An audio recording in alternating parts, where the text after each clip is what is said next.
Welcome back, guys, to Buying an Education in the Antiques Business. My name is Dwayne Butler, and I'm going to be your slight host for a few minutes. Well, what do I want to talk about? Let's talk about why printed matter and material is still important. Here's what brought this one up. A couple weeks ago, my daughter had to be in a wedding. I didn't have any part in the wedding. It was at our church. But she was in there rehearsing, and I was in the lobby hanging out. And in the lobby happened to be my good friend Dr. Brown. And Dr. Brown brought with him,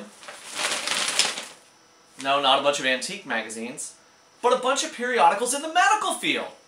And what was he doing? He was looking through, reading articles about heart surgeries and emergency rooms and how his business works.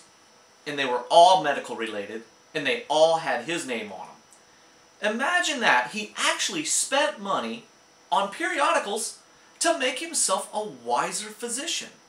And the last I heard, doctors actually make good money.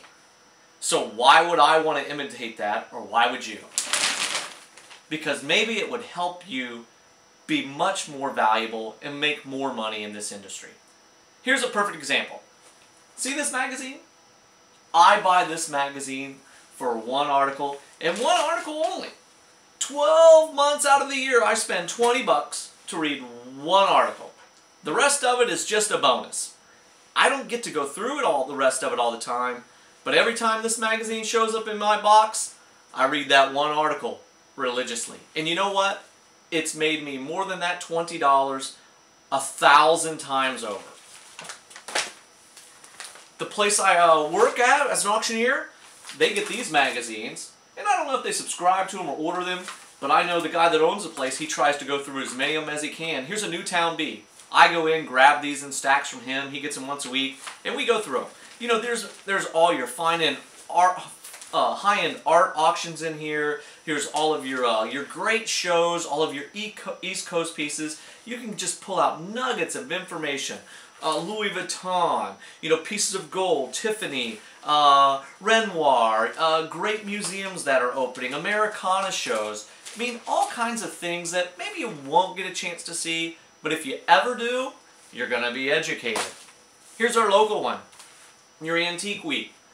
We all get this, and you know, this is all of our favorite ads. If you have a big auction locally, you put it in here, but there's some great articles in here. I get great articles. I learned, unfortunately, about a great local auctioneer, his father passing recently, and I just remember going to that auction. It's part of my industry, and hey, you know, at least I know what's going on in my world.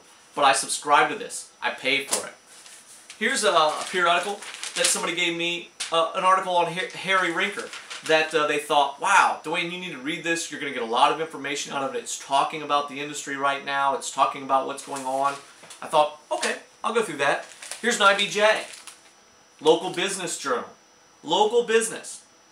As an antique businessman, I run a small business. I like to read up from time to time what goes on in the local business. It just makes me wiser.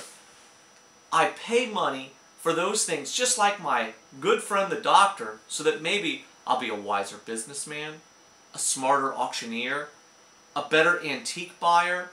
You know, I'll have better investment ideas. I'll know where to look down the road. That is buying an education in the antiques world. And hopefully, if you're in the antiques business or you're affiliated with this industry, hopefully you're spending money just on periodicals for your business. And next time, we'll talk about the web pages that I spend money on and the web affiliations that I'm involved with, just so I can buy an education in the antique business.